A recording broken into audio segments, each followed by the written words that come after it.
So from this chapter, the very last term which comes is the family and kinship. Family and kinship মানে কি? Kinship মানে যেটা blood relation বা family relation through marriage যেটা establish হচ্ছে, আর family is something which is again by blood or marriage. বলছে যে all of us long for our family, we love our family, we want যে বেশিরভাগ মানুষের ফ্যামিলি এমন একটা ইনস্টিটিউশন হয় যেটা তাকে কেয়ার গিভিং দেয়, যেটা তাকে ভালো রাখে, ইকোনমিক স্টেবিলিটি দেয়, আর তাকে সব কিছু থেকে প্রোটেক্ট করে। বাট অনেক সময় এই ফ্যামিলির ইনস্টিটিউশনটাই এতটা বেশি ইন্টারফিয়ারিং হয়ে যায়, আমাদের ভালো লাগে না। But that's part of emotions, right? So in sociology we really can't deal with emotions as such. So now moving on, family এমন একটা স্ট্রাকচার যেটা বলছে যে চেঞ্জ হচ্ছে, কিন্তু it's very interesting to note here যে বলছে যে ফ্যামিলি যে এটা যে বরাবর বলা হতো যে ইন্ডিয়ায় নাকি প্রিডমিনেন্টলি জয়েন্ট ফ্যামিলি আছে বা থাকতো, বাট এটা আদেও সত্যি না। এটা শুধু কিছু কিছু কমিউনিটিতেই দেখা যেত যে জয়েন্ট ফ্যামিলি থাকতো।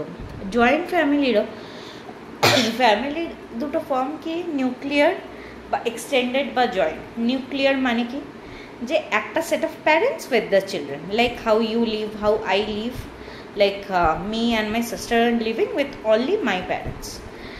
বাট কিছু কিছু বাড়িতে, যেরকম আমার অনেক রিলেটিভসদের বাড়িতেই, যে two brothers are living together and their grandparents, বা এরমও ফ্যামিলি আছে যারা গ্র্যান্ড প্যারেন্টস বাচ্চা সবাই একসাথে থাকছে। কিন্তু এটা কখনোই ইন্ডিয়াতে এরম ছিল না যে ফ্যামিলি সবসময় জয়েন্ট ফ্যামিলি ছিল।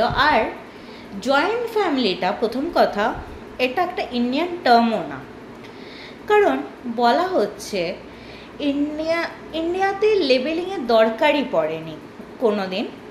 আর তারা জয়েন্ট ফ্যামিলি বলেও কিছু জানতো না, তারা হয়তো জাস্ট ফ্যামিলি, পরিবার, কুটুম এরম টাইপের কিছু বলতো। বলছে ফ্যামিলি স্ট্রাকচারও আস্তে আস্তে চেঞ্জ হচ্ছে।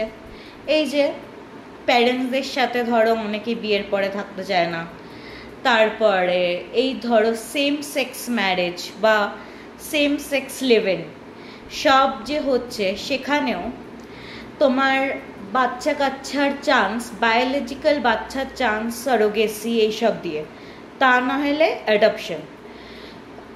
কারণ unless it's two sex there can't be any biological child of their on.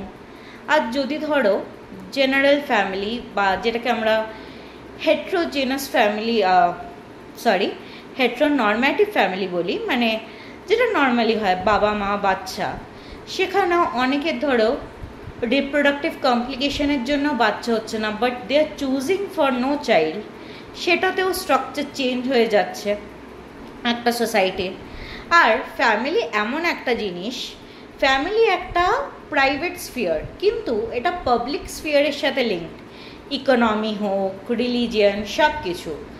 কারণ কি ফ্যামিলির কি স্টেটাস, কি রিলিজিয়াস স্টেটাস, কি ইকোনমিক স্টেটাস, সেটার ওপর তো ডিপেন্ড করবে যে বাচ্চাটার কি রিলিজিয়াস স্টেটাস, ইকোনমিক স্টেটাস। তা না হলে ফ্যামিলি বা বাচ্চা দুটো, মানে যদি ধরো অনেক বাচ্চা থাকে আর বাবা মার সেরম ইনকাম না থাকে, so they will suffer. But when there's a single child or two child, তাহলে তারা হেলদিভাবে থাকতে পারবে। এই যে নিউ কনসেপ্টসগুলো আসছে, এগুলো সব কিছুই তো কালচারের সাথে রিলেটেড, তাই না? তো সেটাই বলা হচ্ছে। আর এই যে ডাইভার্স ফর্মস অফ ফ্যামিলি আজকে আমরা দেখছি, same sex parent, single parent, সব কিছুই ফ্যামিলি কনস্টিটিউট করছে। আর ফ্যামিলি মানে যে শুধু আমরা ব্লাড রিলেশনশিপ বুঝতাম, সেগুলোকেও মডার্ন সোসাইটি এখন চ্যালেঞ্জ করছে। এই যে সুস্মিতা সেনের কথাই জানো যে দুটো মেয়েই adopted, like she is a single mother, single father, এরম অনেক ধরনের ফ্যামিলি আছে যে যারা বাই চয়েস হয়তো বিয়ে করেনি বা বাচ্চা অ্যাডপ্ট করেছে, বাচ্চাকে মানুষ করেছে, and they are taking name of the, like they're giving their name to the child. So that's a very important change that we are seeing today.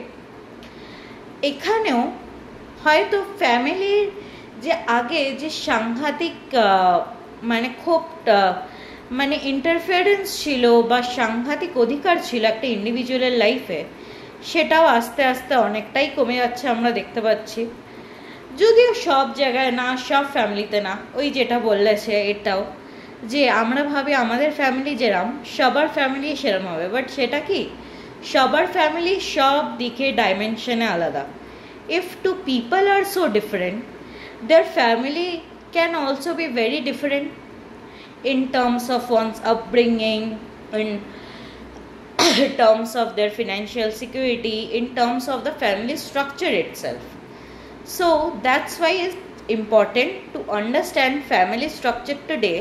কারণ ফ্যামিলি স্ট্রাকচার যদি আমি না বুঝি, তাহলে এই যে স্ট্রাকচারাল চেঞ্জে যে আমরা মাইগ্রেশন পড়লাম, যে যেখানে অনেক লোক মানে পুরুষ মানুষ চলে আসছে কাজ করতে, ওখানে হয়তো মহিলারা থেকে যাচ্ছে, তো এইবার কিভাবে থাকছে না থাকছে, তাদের লাইভলিহুড কি, কিংবা হয়তো বয়স্ক লোকরা থেকে যাচ্ছে, তো এই স্ট্রাকচারগুলোই বুঝতে পারবো না।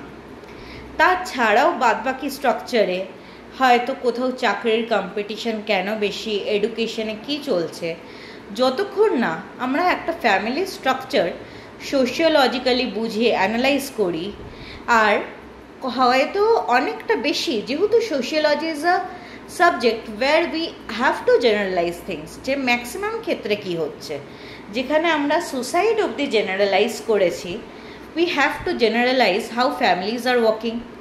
লাইক এখন বেশিরভাগ বাবা মা আইটি সেক্টরে, বোথ ওয়ার্কিং প্যারেন্টস, তো এখন বাচ্চা যেভাবে মানুষ হয় আর আজ থেকে 20-30 বছর আগে যেভাবে মানুষ হতো, there's a major shift that's also shift how women's rights are shaped, how child has their own thoughts.